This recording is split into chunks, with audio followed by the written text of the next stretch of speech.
shed your water from for Allah. আপনার এই চোখের পানিটাকে আল্লাহর জন্য ব্যয় করুন।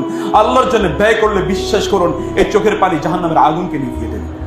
এই চোখের পানি জাহান্নামের আগুনকে নিভিয়ে দেবে, সবগুলো কষ্টকে দূর করে দেবে ইনশাআল্লাহ। আল্লাহর সাথে আপনার কানেকশনটাকে বিল্ড করে দেবে। সম্মানিত ভাইরা, এই জন্য মহান আল্লাহ সুবহানাহু ওয়া তাআলার জন্য আপনি কাঁদুন। আলাম ইয়ানি লিল্লাযিনা আমানু আন তাখশা কুলুবুহুম লিযিকরিল্লাহি ওয়া মা নাযালা মিনাল হক ولا يكونوا كالذين اوتوا الكتاب من قبل فطال عليهم الامد فقست قلوبهم وكثير منهم فاسقون.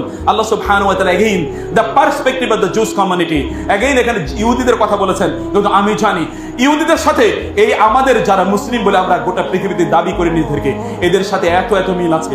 কোথাও কোথাও আমি দেখি 100% মিল, 100 in 100, মিয়া ফিল মিয়া, 100-র মধ্যে 100 মিল আছে ইহুদিদের মধ্যে আমাদের অনেকের সাথে।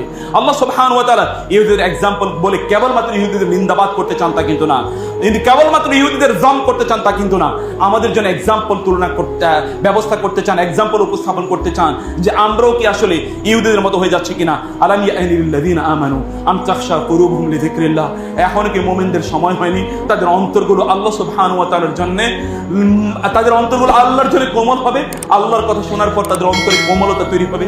এটা কি এখনো তৈরি হয়নি?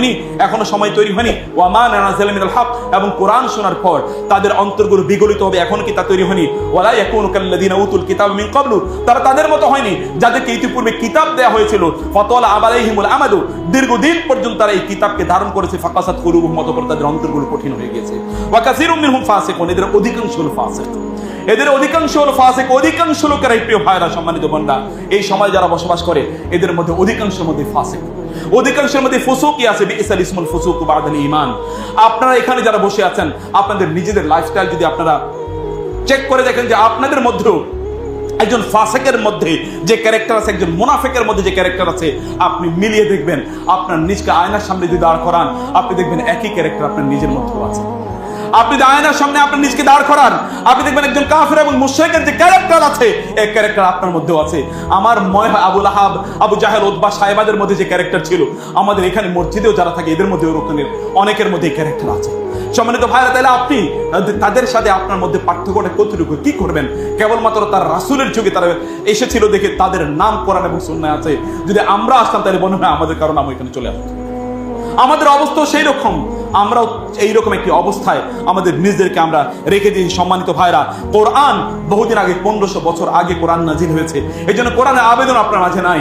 কোরআন দীর্ঘদিন পর্যন্ত আপনার বাসায় পড়ে আছে, কোরআন আপনার মধ্যে আবেদন তৈরি করতে পারে না। ফাওয়াইলুল লিল কাসিয়াতি কুলুবুহুম মিন যিকরিল্লাহ, এই কোরআনকে যে আপনি ধারণ করছেন, আপনি পড়ছেন না, কোরআন অনুসারে আপনি নিজের জীবনকে পরিচালনা করছেন না, এই কারণে আল্লাহ সুবহানাহু ওয়া তাআলা আপনার অন্তরকে কঠিন করে দিয়েছেন।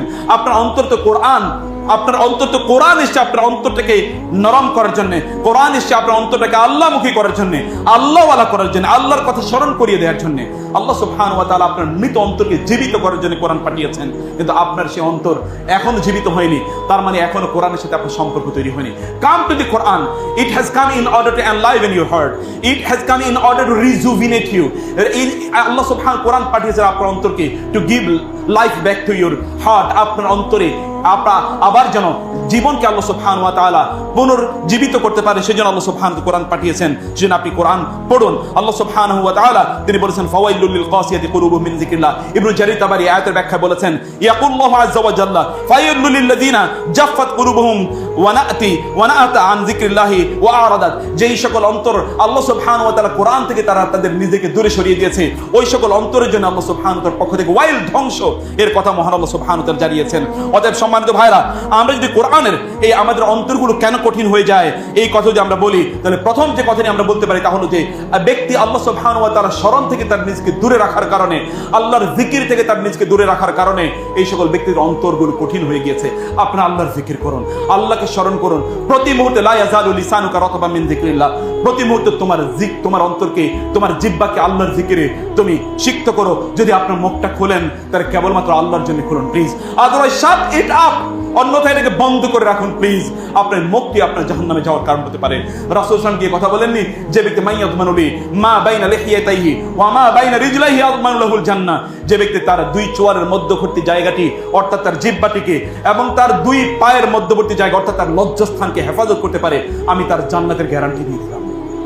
এত ছোট্ট একটি কথা, একটি লাইনের একটি বক্তব্য রেভলিউশনাইজ করে দিতে পারে এই পৃথিবীর এখন কারো একমাত্র প্রবলেম যদি আইডেন্টিফাই করতে আমাকে বলা হয়, তাহলে আমি এই দুটো শব্দের মধ্যে আইডেন্টিফাই করতে পারি। এই দুটো শব্দের মধ্যে আমাদের এই মুখ এবং আমাদের লজ্জাস্থান গোটা পৃথিবীকে তছনছ করে দিচ্ছে।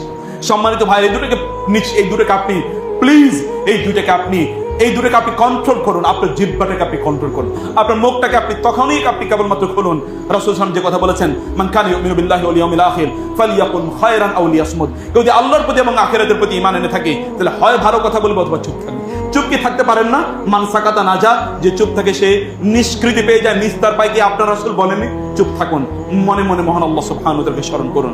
আল্লাহ সুবহানাহু ওয়া তাআলা সেই কথায় কোরআনের পাতায় পাতায় যদি আপনি দেখতে পান, আল্লাহ সুবহানাহু সে কথায় বলেছেন, অতএব আমাদের অন্তরগুলো কঠিন হয়ে গিয়েছে, মহান আল্লাহ সুবহানাহু ওয়া তাআলাকে আমরা স্মরণ করি না।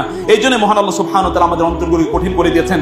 আমাদের অন্তরগুলো কঠিন হয়ে গেছে কারণ আমরা আল্লাহর অবাধ্য হয়ে গেছি, আমরা আল্লাহর দ্বীন অনুসারে চলিনি, আল্লাহর রাসূলের সুন্নাহ অনুসারে চলিনি। এজন্য আমাদের অন্তরকে আল্লাহ সুবহানাহু ওয়া তাআলা কঠিন করে দিয়েছেন। আল্লাহ সুবহানাহু বলেছেন, ফাবিমা নাকদিহিম মিসাকাহুম লাআন্নাহুম ওয়া জাআলনা কুলুবাহুম কাসিয়া, তারা আমার সাথে কৃত অঙ্গীকারকে তারা লঙ্ঘন করেছে এবং এই কারণে আমি তাদের অন্তরগুলোকে কঠিন করে দিয়েছি। 3 নম্বর হচ্ছে আমরা আল্লাহর কাছে কান্নাকাটি করি না, আল্লাহর কাছে আমরা ধর্ণা দেই না। এজন্য আল্লাহ আমাদের অন্তরগুলোকে কঠিন করে দিয়েছেন।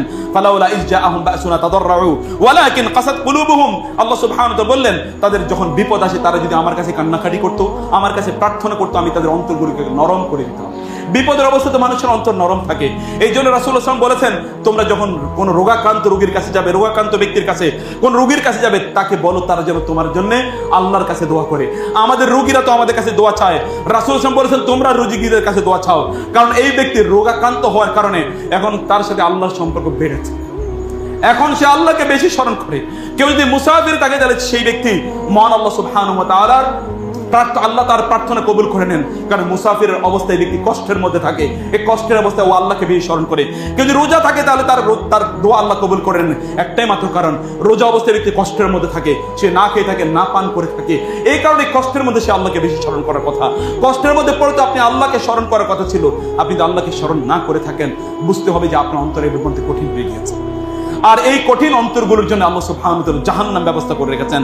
আল্লাহ সুবহানাহু ওয়া তাআলা বললেন, লিয়াজআলা মা ইউকি শাইতানু ফিতনাতাল লিল্লাযিনা ফি কুলুবিহিম মারাদুন ওয়াল কাসিয়াতু কুলুবুহুম। সম্মানিত ভাইরা, ফাতওয়ালা আলাইহিমুল আমাদু ফাসফাসাত কুলুবুহুম, আমরা আল্লাহ সুবহানাহু ওয়া তাআলা আমাদের অন্তরগুলোকে কঠিন করে দেন একটাই মাত্র কারণ, তা হলো যে আমাদের অন্তরগুলো আল্লাহ সুবহানাহু ওয়া তাআলার জিকির থেকে দূরে, আমাদের অন্তরগুলো আল্লাহর অবাধ্য হয়েছে। এই কারণে শাস্তি হিসেবে আল্লাহ সুবহানাহু ওয়া তাআলা আমাদের অন্তরগুলোকে কঠিন করে দেন। শাস্তি যে তুমি আমার কাছে আসতে পারবে না, তুমি আমার কাছে আসার যোগ্য নও, তুমি আমার কাছে আসার টিকিট পাবে না, তুমি আমার কাছে আসার জন্য এই অনুমতি পাবে না, এই পারমিশন পাবে না, কারণ তুমি আমার কাছে আসার যোগ্যতা অর্জন করো না, তুমি শয়তানের সঙ্গীতে পরিণত হয়েছো। উলাইকা হিজবুশ শাইতান আলা ইন্না হিজবাশ শাইতানি হুমুল খাসিরুন উলাইকা হিজবুল্লাহ আলা ইন্না হিজবাল্লাহি হুমুল গালিবুন। আল্লাহ সুবহানাহু বলেছেন, আলা ইন্না আউলিয়া আল্লাহি লা খাউফুন আলাইহিম ওয়া লাহুম ইয়াহজানুন আল্লাযীনা আমানু ওয়া কানু ইয়াত্তাকুন লাহুমুল বুশরা ফিল হায়াতিদ দুনিয়া ওয়া ফিল আখিরাহ। আল্লাহ সুবহানাহু বন্ধু আছে একদল লোক আছে শয়তানের